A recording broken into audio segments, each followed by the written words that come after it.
नहीं करता था, डाका डालता था, सबको लूट खसोट करना, उसका डाकू ही था। और माँ के बलराम इस तरह से उसका एक पुत्र था, उसका एक पुत्र था, दामू का एक पुत्र था। तो वह हमेशा अपने पुत्र को मना करता, हमेशा उसको सिखाता, क्योंकि राम जैसे हम लोग जैसे रहते हैं, हम क्या हमारे बच्चे भी इसी तरह रहे हैं। वो डाकू अपने बच्चे को हमेशा रोकता था कि देखो बेटा, 3 दिशा जाना, पूर्व दिशा मत जाना, 3 दिशा जाना, पूर्व दिशा मत जाना। तो उसके बच्चे के मन में एक प्रश्न बना रहता था कि क्यों मैंने हमारे पिता की हमको रोकते हैं 3 दिशा जाना, पूर्व दिशा मत। फिर वह गौर नहीं करता, ध्यान नहीं देता और अपने कर्म को करता, क्योंकि उसका भी वही था। एक बार ऐसी घटना घट गई कि उस राज्य के जो राजा थे, उस राज्य के जो राजा थे, उस महारानी का नौलखा हार चोरी हो गया और इस पास से डाकू का लड़का यही चोरी किया। और महारानी का नौलखा हार जब चोरी कर लिया ये, और चोरी करके भागने लगा, जब राजा के सिपाही देख के दौड़ाने लगे तो भागने लगा और भागते भागते भागते भागते पूरब दिशा चला गया। जहाँ वह डाकू मना कर रहा था बार बार कि 3 दिशा जाना, पूरब दिशा मत जाना, और उसका बेटा भागते भागते पूरब दिशा में चला ही गया। जो विधि का विधान होता है वो तो रहता है, किस बहाने किसका उद्धार हुआ, कल्याण हुआ, हम नहीं जान पाते हैं। जिस तरह पचमढ़ा दरबार माता जी किसी बहाने कोई बहाने हमको बुला लेती है तो हमारा उद्धार हो जाता है, वही बहाने हमारे हमको भक्ति जग जाती है। तो माँ भागता भागता पूरब दिशा में चला गया और पूरब दिशा में सत्संग होता था, जिस तरह से आज यहाँ पे सत्संग होता है, जिस तरह कहा जाता कि इन सत्संग विवेक न होए, पांच कृपा बिन सुलभ न सोई। बिना सत्संग के हमें विवेक की प्राप्ति नहीं होती और बिना माता की कृपा दया के कोई काम हमारा सुलभ नहीं होता है। सब कुछ करते हुए भी हमें माँ की दया कृपा की आवश्यकता पड़ती है, जरूरत पड़ती है, क्योंकि बिना माता की दया कृपा की कोई काम सुलभ नहीं हो सकता है। तो माँ के ब्राह्मण इस तरह से वह डाकू का लड़का भागते भागते पूरब दिशा में चला गया और वहाँ से सत्संग चलता था, वहाँ सत्संग होता था। डाकू को यही डर था कि हमारा लड़का चला जाएगा पूर्व दिशा में तो सत्संग में चला जाएगा, इसका मन परिवर्तन हो जाएगा और लूट मार करना छोड़ देगा, सन्यासी बन जाएगा या अपना मार्ग दूसरा मार्ग को चुन लेगा, इसलिए वो रोकता था। और वो भागते भागते जब नौलखा हार, महारानी का नौलखा हार चोरी करके भागते भागते जब पूर्व दिशा में चला गया, इसी तरह से भीड़ था, खूब भीड़ जमा हुआ था, सत्संग चल रहा था, गुरु जी का वचन चल रहा था और उसी भीड़ में जाकर के छुप गया। उसी भीड़ में डाकू का बेटा जाकर के उसी भीड़ में छिप कर बैठ गया, सभी भक्तों के बीच में छिप के बैठ गया अपनी जान को बचाने के लिए। कि सिपाही कैसे दौड़ते चले आ रहे थे और जाकर के भीड़ में अपना छिप करके बैठ गया अपनी जान को बचाने के लिए। चोरी तो किया था, वो बैठ गया भीड़ में और गुरु जी की जो गाड़ी चल रही थी उसमें बताया जा रहा था कि देवी देवता की कोई परेशानी नहीं बनती। गुरु के द्वारा बताया जाता है कि देवी देवता की कोई परेशानी नहीं बनती। तो उसको ये ज्ञान में सारी बहुत बातें हुई, लेकिन उसको एक बात यही याद रहा, उसको उस डाकू के बेटे को एक बात याद रहा कि देवी देवता की कोई परेशानी नहीं बनती है। उसको याद रहा जब राजा के सैनिक जब चले गए खोज करके, पकड़ाया नहीं, चले गए, बच गया। जब चले गए खोज करके तब धीरे से वहां से निकला और गया अपने अड्डे पे गया। तो डर तो था ही, चोर के डर, चोर को कितना डर होता, चोरी तो किया ही था तो डर था, एक तो पकड़ाना ही था उसको। अब राजा ने इनाम रखे, जो चोर को पकड़ के लाएगा इसको मतलब कितना इनाम दिया जाएगा। राजा के सैनिक सिपाही पहुंचते तो उसको पकड़ लिए, उस चोर को पकड़ लिए, डाकू के बेटे को पकड़ लिए सब। जब दरबार में पेश हुआ तो राजा के द्वारा जो सैनिक सिपाही सब उसको तो बुलाने लगे कि बोल तूने नौलखा हार चोरी किया है? कहा नहीं सरकार, हमने नहीं किया, नहीं अपना हमने बताया थोड़ा तुम चोरी किए है, छिपा रहा है, हमने नहीं किया। तो राजा के दरबार में एक काली माता रहती थी, एक काली माता का मंदिर था, एक कमरा था जो अंधेरा था और उसमें काली माता सबको केस को पकड़ करके कटार लेकर के लाख पत्थर कटार लेकर के बुलाती थी। चोरों को बुलाया जाता था, जो नहीं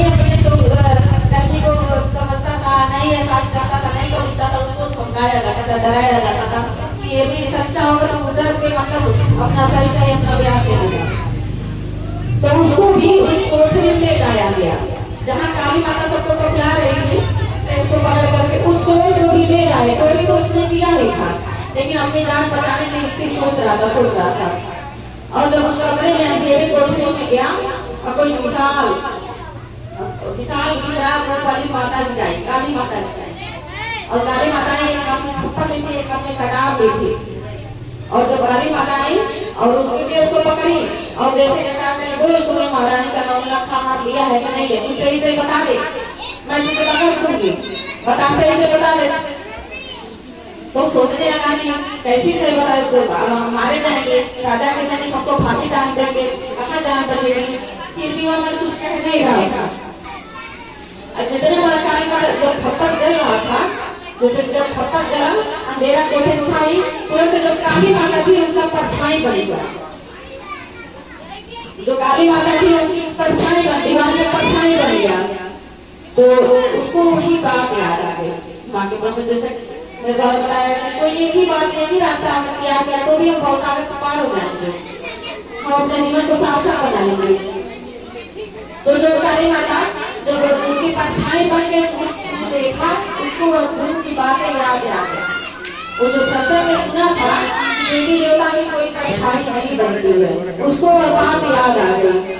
तो उसको बल लेकर अरे ये देवी ही नहीं है, इनकी तो परछाई बनेगी, परछाई नहीं बनती है। और इस काली माता जैसे धमका रही थी, वो भी बोल रहा तू बोल, तू कौन है पहले जो माता बन के देवी बन के हमको डरा धमका रहा, तू कौन है तू पहले। तो वो तो राजा के दरबार का कोई सैनिक ही था, वो अपना हट्टा कट्टा था, वही काली माता का रूप देश धारण करता था, वही डराता धमकाता था, काली माता का रूप डर के। और जब उसकी परछाई खप्पर से जब जला अंधेरे कोठी में उसकी परछाई आ गई, उसको डाकू के बेटे को बल मिल गया। कहा बोल पहले तू कौन है, छोड़ मेरा हाथ, पहले तू। तो वो कैसे पकड़ लिया उसके हाथ, पहले तू बोल, तू माता जी बना है, तू काली माता, तू कौन है पहले।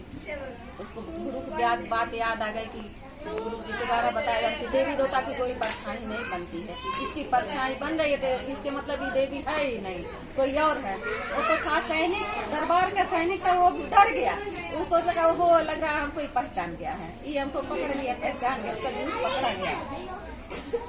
तब जाकर तू डरने कह देखो सब यही रफा दफा कर दो है, और तुम मुझे बचा लो, हम तुमको बचा लेंगे।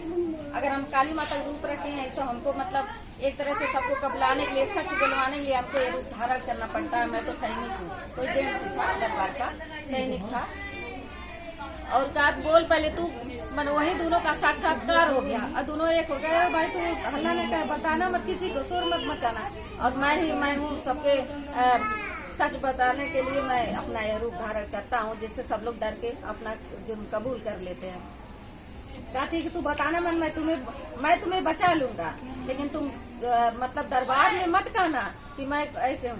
क्या ठीक है। तो वो कह दिया कि चोरी तो मैंने ही किया है, चोरी तो मैंने ही किया है, 9 लाख का हार रानी का मेरे पास ही है, लेकिन तू मुझे बचाना, तुम मुझे बचाओगे तो मैं भी तुमको बचा लूंगा। दोनों में कंप्रोमाइज हो गया वहीं पे, और जा करके वही रफा दफा हो गया, उसकी जान की रक्षा हुई, बच गया। और राजा के दरबार में वो जो महाकाली बनता था सैनिक आके कह देती नहीं इन्होंने चोरी नहीं किया है, उसकी जान बच गई, हो गया। और फिर मतलब अपने जब पिता के पास था तो उसका मन वहीं लग गया, सत्संग में लग गया उसका मन। कहा कि हम एक दिन हम चोरी करके भागते भागते हम सत्संग में चले गए और गुरु जी के एक वचन से आज हमारे प्राणों की रक्षा हो गई, यदि हम रोज जाएंगे तब कितना हमको लाभ होगा।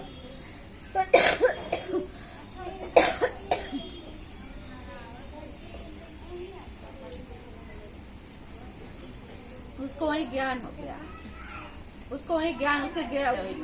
हम भागते चोरी करके हम भागते भागते सत्संग में गए, एक वचन हमको सुनने को मिला, एक ही वचन याद रहा, आज हमारे प्राणों की रक्षा हो गई। यदि हम रोज जाएंगे तो हम कितना हमको लाभ होगा। वो सारा अपने पिता का घर छोड़, डाकू का घर छोड़ दिया और सत्संग में जाने लगा। उस पूरब दिशा में जब सत्संग में जाते जाते बहुत बड़ा ज्ञानी, बहुत बड़ा ज्ञान हुआ, बहुत लोग का भला करने लगा, अपने जो बुरा कर्म किया था उसका पश्चाताप करने लगा। और सचमुच में जब हमें गलती का एहसास पश्चाताप हो जाता है और हमारा ध्यान माता जी के तरफ में केंद्रित हो जाता है, तो माँ जगदम्बा हमारे सारे गुनाहों को माफ करके अपने चरण में शरण देती है। माँ के प्रभु मेरे प्यारी माता, मेरे कहने का यह भाव है कि आज उसी तरह से पचपेड़वा दरबार में माता गुरु द्वारा जो अमृत वचन निकलते हैं, एक एक बाड़ी में कितना बड़ा महत्ता छुपी होती है। कोई कहीं से भी कोई उठा ले, जो भी हमारे मन के प्रश्न होते हैं अमृत वचन में उसका उत्तर स्वतः मिलता चला जाता।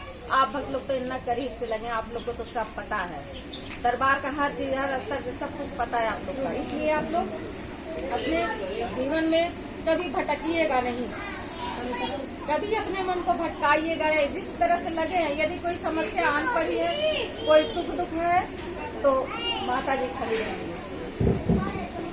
कभी अपने मन को न फिसलाइएगा, चाहे कितना दुख का पहाड़ आ जाए, माता स्वयं खड़ी रहेंगी। कार्य का धर्म रक्षित रक्षिता, जो धर्म की रक्षा करता है, धर्म स्वयं इसकी रक्षा करता है। इसलिए माँ के परम प्यारे माता में आप धर्म से लगे रहे। धर्म से लगने से ही, माता का वचन मानने से ही हम कैसा कर्म करें हमें ज्ञान। इसलिए हमें आज हमारे जीवन के जो भटकाहट है, जो अज्ञातम हमारा भटक रहा है, उससे हम भ्रम भटकाट में न पड़ करके हम माता की तरफ से लग जाए। क्योंकि माँ जगदम्बा महामाया ने परम सदगुरु श्री माता से जब माता जी ने दर्शन दिया तो बार बार माता जी वचन दे रहे थे, वरदान मांगने को कह रहे थे। माता जी कह रहे थे कि हमसे कोई वरदान मांग लो, कोई वरदान मांग लो माता गुरु श्री से। तो माता गुरु श्री के द्वारा सभी भक्तों का कल्याण मांगा गया, अपने लिए कुछ नहीं मांगा गया। माता गुरु द्वारा यही मांगा गया कि माता यदि आप आई हैं तो सभी भक्तों का कल्याण करें। जो भी आपके चौकट में सच्चे मन से भक्त है तो उसका उद्धार कर दे, कल्याण कर दे। आज यही कारण है कि हर पचपेड़वा दरबार में हर आने वाले भक्तों की मनोकामनाओं की पूर्ति होती है। यदि हम माता बहने हैं, हमारे जीवन में कोई समस्या है, हमें पुत्र की प्राप्ति नहीं है, या हमारा कोई अधूरा कार्य है, अंश बरकत नहीं हो रहा है, हमारे घर में कुछ किया गया है, भूख प्यार है, या जानो टोना जो कुछ भी है ऐसा लौकिक चले लौकिक हर स्तर से परम सदगुरु श्री माता गुरु श्री द्वारा सदैया जी के द्वारा हमारा उद्धार कर दिया जाता है, कल्याण कर दिया जाता है। क्योंकि माता जी का वरदान, उस दरबार को वरदान मिला। आज माता जी जय माता दी मन की शक्ति से सभी भक्तों का उद्धार करें, कल्याण करें। इसलिए माँ के प्रमुख प्यारी माता बहन, हम लोग जब सत्संग कराते हैं तो सचमुच में ये हमारे माता जी आ गई, माता शक्ति से आ गई, शरीर से नहीं तो शक्ति से आ गया। क्योंकि उनका ध्यान सबका ही रहता, जहाँ कहीं सत्संग होला कभी आज गाजीपुर में माता जी हैं, उनका ध्यान नहीं लगा है, जब से यही ध्यान लगा है। तो यहाँ है कि जब आप आगे बंद करके देखिए माता जी का ध्यान ऐसा विश्वास करेंगे उससे हमारे मन की जो अर्जी है जरूर लग जाएगी। हम विश्वास दरबार से तो हमारा सभी मनोकामनाओं की पूर्ति होगी, हमारे जीवन में खुशियाँ आएंगी, हमारा सुतर धीरे धीरे पूर्ण होता चला जाएगा। कहीं नहीं बोलता है आज मेरे अवसर मिल गया, एक जगह समझ हो गया, एक सहारा मिल गया। जिस तरह से पानी बरसता है तब सहारा बरसता है, चाहे छाता लगा रहे, एक सहारा। उसी तरह से हमारे जीवन में जब से काटा काटा तो सहारा ऐसा लगता है हमारे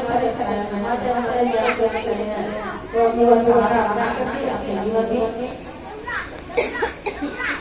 उसी को प्राप्त करते हुए यदि दरबार बार जुड़े रहे सभी होगा और सब खाएगा। तो माता प्यारी आज जा रहा है। माँ जहाँ से माता से जैसे मैं प्रार्थना करती हूँ कि माँ सभी भक्तों का कल्याण करें। इसी करके सब कार्य हो रहा है, अच्छे से संपन्न हो जाएगा। आप अपनी बारी आप